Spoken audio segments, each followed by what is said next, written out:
Hello YouTube, and welcome to my very first video. This is my new channel called Wonder Drugs. I've called it that because the media always seem to latch on to new medicines and call them wonder drugs in the media, which for us MSers it's more like wonder if this drug will work. So anyway, I wanted to start this channel so that I can share with you the journey that I've been on, and I'm still going on. It's been a very busy 2 years for me with MS. So yeah, I just wanted to share my journey with you. I don't know where it's going next, but I will take you with me. So I'm guessing that a lot of people that come to visit my vlog will already know a little bit about MS, but for those of you who don't, I will just give you a quick explanation. MS stands for multiple sclerosis, which translated means many scars. It's an autoimmune disorder, and basically your immune system attacks your nerves and destroys the coating around the nerves called the myelin. And when it does this, it means that any messages that are sent from your brain can no longer be received properly by your nerves.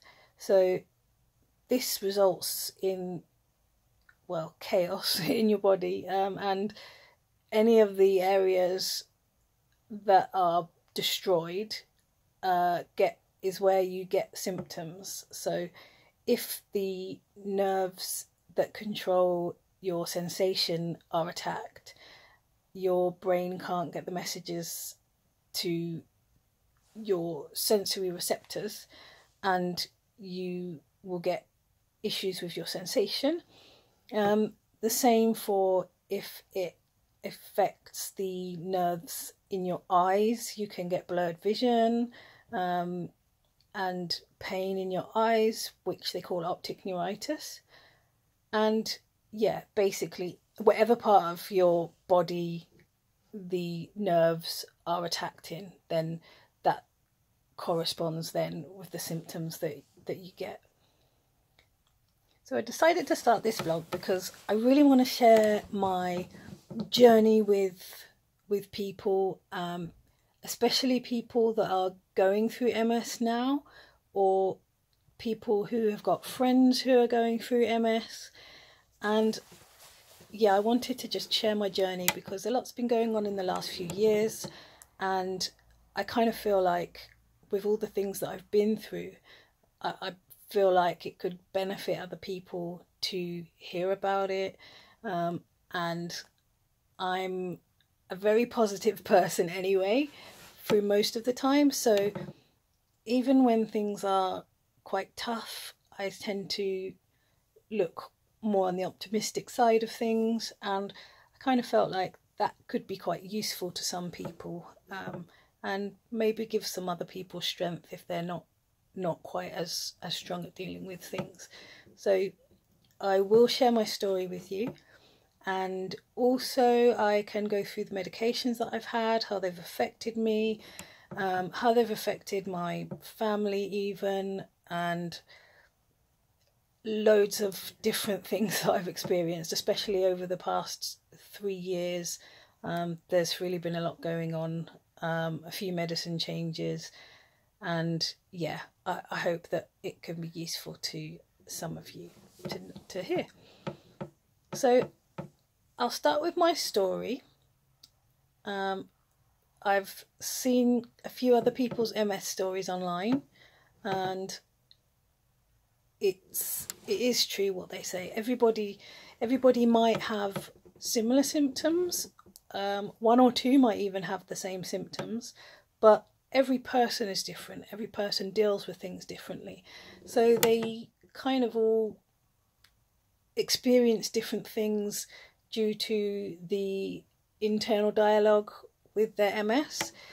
So even while physically things might be similar, mentally they're very different. My story started in 2011 when I was pregnant with my son, my firstborn, and I was actually about, I think, 4 months pregnant when my symptoms first started, and I spoke to my GP. My legs were going numb, and I was numb all the way up to just underneath my boobs, and I was getting some funny feelings in my hands, and I basically knew that things just weren't right. So I went to my GP, and my GP had a look at me, had a look at my legs, and she actually said that she thought I had varicose veins and gave me some support stockings, which I was kind of confused about because of the funny feelings in my hands as well. But I left it at that, and I went home, and my midwife came round, and I told my midwife, and my midwife kind of wasn't too happy with that explanation, and she thankfully sent me to the hospital to get a checkup with the consultant at the hospital. I was passed around the hospital to different departments because nobody knew what was going on. They just knew that something wasn't right. And eventually I got to one lady consultant who examined me. She made me try to walk heel to toe. That didn't go very well. And I was eventually sent away for an MRI scan with a piece of paper that said ?MS. I didn't know what MS was at that time, so I did what all modern people do, and I googled it. And as soon as I googled it and read all the information and read all the symptoms, I kind of knew straight away that that is what it was. I had MS. And if I didn't, it was going to be a big surprise. So anyway, I went to the MRI scan I think it was about a month later. And I had my MRI scan, and then a few months after that, it was, I think, December by this time, I went to see the neurologist for the results of my MRI scan, and that's when he told me that I've got MS. My reaction was, well, I didn't react very much. I'd already read everything that I could on the internet anyway about MS after seeing it written on the MRI scan sheet. And yeah, I knew then already, before the consultant even told me, that I had MS.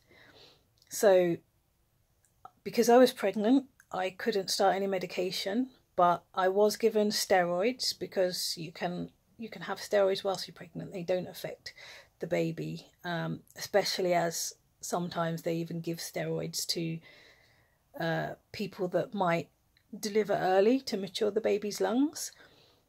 So yeah, I had the steroids worked, and they got me back being able to move again. My sensation improved and everything was quite good.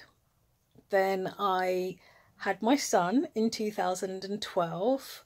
That was in February. And then, yeah, my health wasn't great. I still had symptoms. I think I did have another relapse after I'd had the baby as well. But thankfully by August in 2012, I started my first medication, and I was on Tysabri. Tysabri is an IV infusion, or a drip, that you go to the hospital every 4 to 5 weeks, and you sit down for 2 hours and you have your drip, and then you go home. And Tysabri for me was amazing. The whole time I was on Tysabri, I didn't have any relapses at all. It was really, really a positive drug for me. I didn't get any side effects. I didn't get any symptoms from it. So yeah, I just stayed okay. I did have symptoms still from previous relapses, So I was kind of finding walking a little bit difficult. I had problems with my eyes, but the Tysabri kept the relapses away, so I at least was able to just stay at that level and nothing was getting worse. So everything had been stable for about 2 years, and I knew we really wanted another baby. So I spoke with my consultant and we planned everything out for stopping my Tysabri so that I could try for a baby, because at that time the advice usually was to stop Tysabri 3 months before you even start trying for a baby. So I stopped the Tysabri, and then I kind of, things were going okay, but then 3.5 months after I'd stopped the Tysabri, I started getting symptoms and I was having problems with my eyes were hurting, I was having double vision in one eye. So I had to go to see the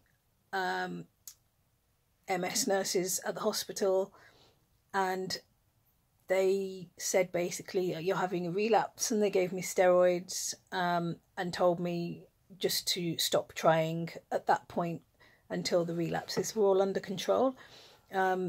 Unfortunately, well, no, I went and had the steroids. Before they do the steroids at the hospital that I go to, they always check for pregnancy, and my test came back, everything was negative, and I went ahead and I had the steroids. I had 3 days of steroids at the hospital in a drip. It was, I think, 3 days after I finished the steroids that I did a pregnancy test at home, and it was positive. So yeah, so that was quite a tricky moment. I was still relapsing a little bit after that, and by the time I was, so this would have been about 4 weeks after that, so by the time I was 6 weeks pregnant, my relapse had got so bad that I couldn't walk, I couldn't sit up straight. I was in a first floor flat, and it was a small block, so there was no lift, and I was struggling. I couldn't get in and out of the house. I couldn't move around my house at all. I couldn't lift either leg off the floor, and it was just a nightmare. So I had to call my mum to come up and help.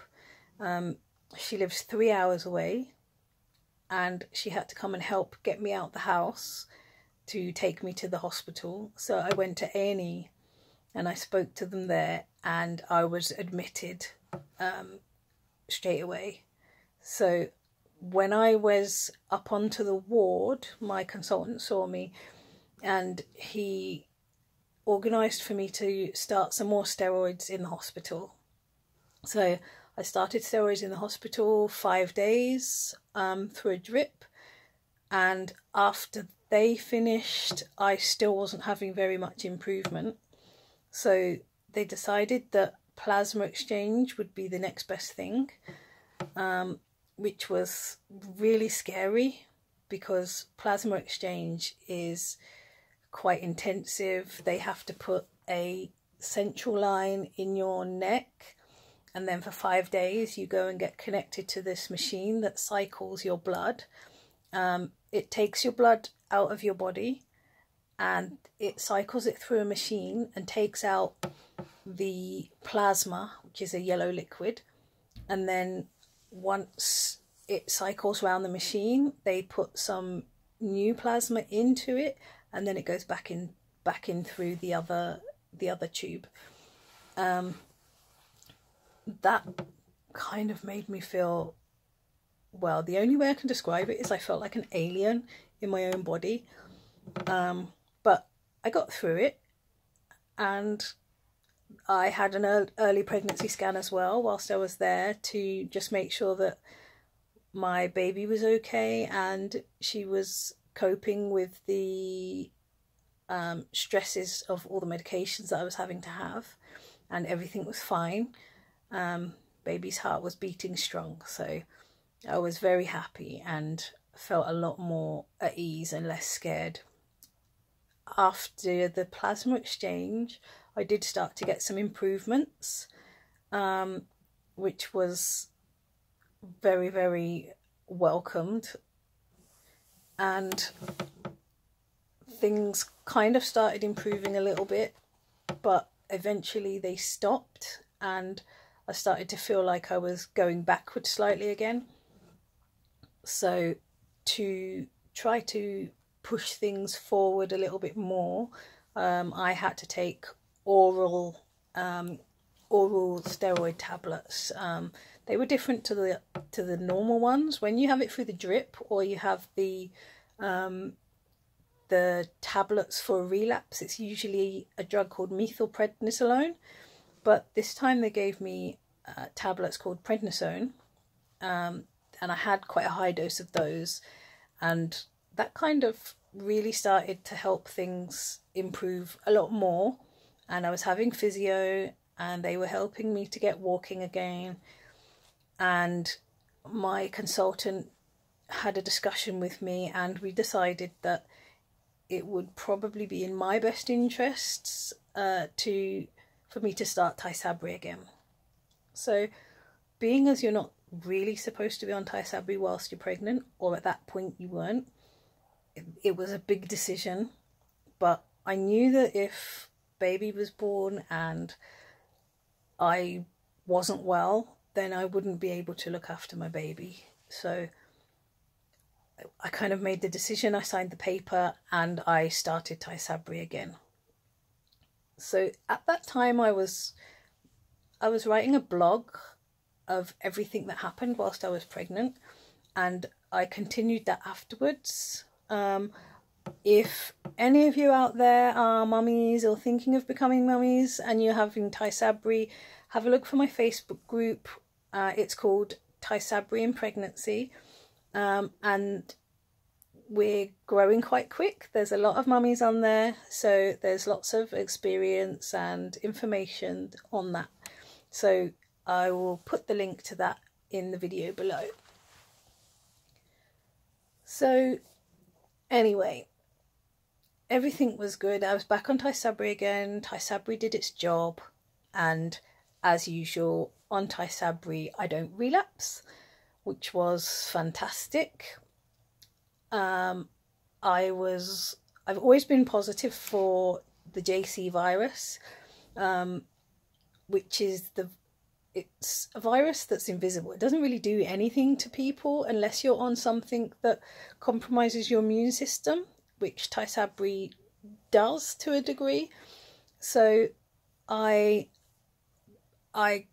kind of was okay with the risk whilst it was quite low, but eventually my risk jumped. I think it went from like 1 in 1,000 to my risk being 1 in 100 of catching a very rare side effect, and it's a brain infection called PML, and it's really nasty. So having children, it's not really, well, having young children and being a young mum, having something like that is really not something that me or my family are willing to deal with. So when my PML risk jumped, I decided then that it was probably time to say goodbye to Tysabri and move on to something different that didn't carry a PML risk. So I had lots of discussions with my consultant. I knew I wanted to eventually try a drug called Lemtrada, but because of the PML risk in Tysabri, I wasn't able to go straight over to that drug. So we decided that I would start on a drug called Gilenya, which is a tablet that gets delivered to you regularly. And once I was on that, we would see how it goes. And if the Gilenya was working for me, then I could just stay on that and keep Lemtrada as a backup. So that's what I did. I started taking Gilenya, and Gilenya was good. It was really nice being able to just take a tablet at home and not worry about having to go to the hospital all the time and having needles in your arm and all the rest of it. But yeah, it was nice being able to just be at home. So Gilenya, unfortunately, by the time I'd been on it for like 3.5, 4 months, I think it was, I began relapsing quite a lot, and I ended up basically in hospital again. This was, I'm trying to think when this was now. This was, I think, in 2016. Yeah, 2016. Or was it? No, it was 2017 when I relapsed on the Gilenya.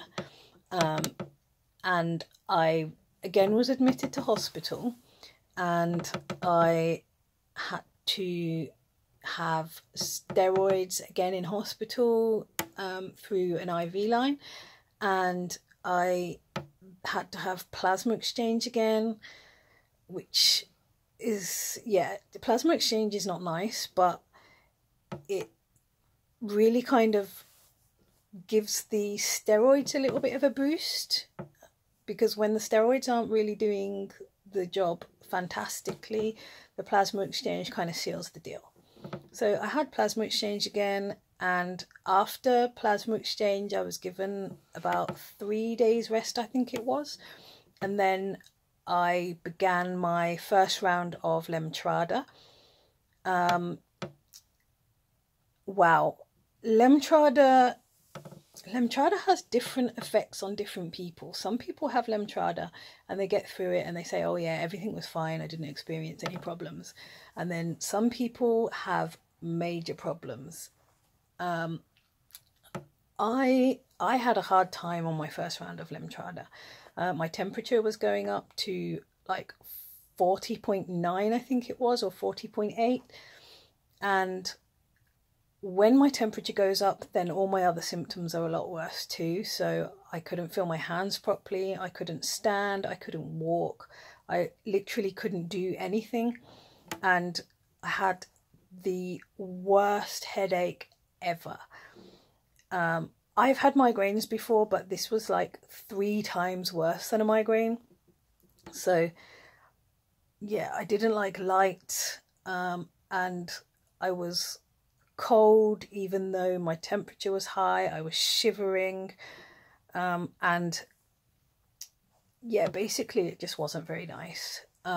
After I had my first round of Lemtrada, my fatigue was just crazy.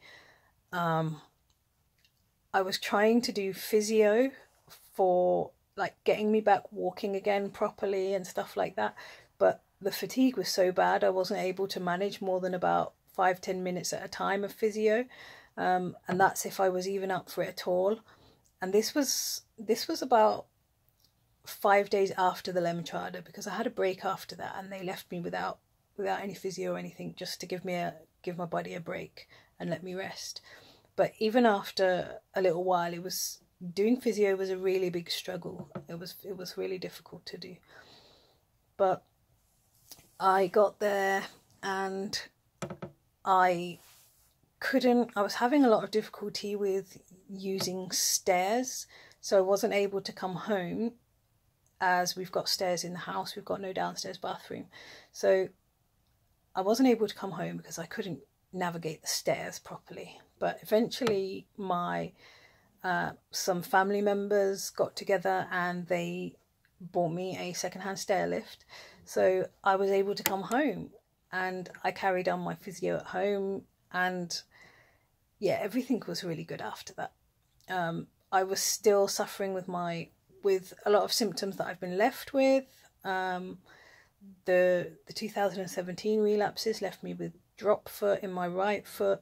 My right leg was already very weak anyway, but it's still very weak. And from being used to before managing to walk around with one stick, now if I go out, I either use 2 sticks for getting to and from the car, or anywhere further than to the car, I tend to just use my wheelchair, because it just takes me so long to get anywhere and it just tires me out really quickly.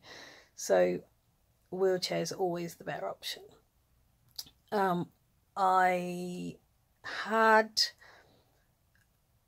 a relatively settled year until about, I think it was 10 months, 9 or 10 months after I'd had my first round of Lemtrada, and I unfortunately started relapsing again. And I was relapsing quite a bit. I wasn't able to like walk properly. I wasn't able to lift my legs off the floor. And even getting anywhere with my 2 crutches was a struggle at all. I can usually get to and from the car quite happily with my crutches, but even that was like a massive struggle. So I saw my consultant. My consultant's really good. He saw me really quickly as soon as I told him that I was relapsing, and he got me in December of 2017. I went in for some IV steroids for 5 days, and they worked really quickly. I was quite surprised how quickly they worked, and everything was kind of back on an even keel again. And I was able to come home and just enjoy the holidays over Christmas time with my family. Unfortunately, by January this year, I was relapsing again. So I had to go and have another 5 days of steroids. But this time he gave me oral steroids afterwards to try to kind of kick the relapse up the butt, would you say? And thankfully that worked. And then March I had my second round of Lemtrada, which was given to me as a choice. I did have a good chat with my consultant, and he gave me the option. I could either forget the Lemtrada, because he was happy to consider that I'd failed that treatment, and he would refer me for HSCT in London, or alternatively I could just give Lemtrada a go and just see how the second round works for me. So I decided to do both, because I know a referral to HSCT in London can be a really long wait, up to a year or more. So I decided that I would get the referral, and after I have the referral, I will still carry on with my next round of Lemtrada. So I had my 3 days of Lemtrada, and still got referred to London for HSCT. The second round of Lemtrada was a lot easier than the first, most probably because I hadn't just had plasma exchange. But yeah, so I had the second round of Lemtrada. I still had the headache, I still had the temperature and the chills and the shivering, but it was way less than the time before. Everything was, yeah, it was difficult, but just nowhere near as difficult as the first time. So yeah, that kind of brings us to now. At the moment, I had my second round of Lemtrada. It was, how many months ago now? It was in March, and we're now in August, so March, April, May, June, July, 5 months. So 5 months in to Lemtrada round 2. So far so good. No relapses yet, but I'm not going to feel too comfortable just yet. I've had my referral to London. I've seen the team in London who say that I do qualify clinically for HSCT. So I'm just waiting at the moment. I've got an MRI scan in London on October the 1st, and then I will see the consultant in London again in January to discuss the results of that, just to find out whether I qualify radiologically as well as clinically, because you have to qualify on both fronts. So yeah, that's where I am. I've had my second round of Lemtrada. and I wonder if this drug will work. If not, then it looks like I may be heading towards having HSCT, but we'll see. So yeah, that is another part of the reason why I thought I'd make this video to share with people, because I don't know the answers to anything. I don't know what's going to happen, and I don't know what's next, basically. And I thought it'd be really nice to just share that with people and let everybody know that actually you don't always know what's going to happen, but there's no reason to feel bad about it, because you just have to take life as it comes and deal with what's thrown at you. And yeah, I thank God every day, because I've got MS, and really what I think is I've only got MS, and I know that it could be so much worse, and there's so many worse things to have than MS. So I am genuinely thankful that this is the only problem. This is all that's wrong with me, and it can be dealt with. It's inconvenient at times, and yes, I do feel frustrated sometimes because I'm not as physically capable as I used to be, and that means that I can't run after the children, I can't play games with them as I'd like to, but that is how they know mummy. They don't know mummy any different, and they're generally really good. My youngest is only 3, so she's a little bit more difficult because she doesn't really understand it, but my 6-year-old, he is fantastic. He really understands everything quite well for a 6-year-old, and they both really try to help as much as possible, which is good. So yeah, this is my channel, and I will be sharing more soon. I will keep everybody updated on how things are going, and if anybody has got anything they would like to ask me, or anything that they would like me to discuss or talk about, if you just jot it in the comments below, and I'll be reading, and hopefully lots of you will come back and see some more. So yeah, and I almost forgot, please hit the like button and let me know whether you like my video, and also don't forget to subscribe. See you next time.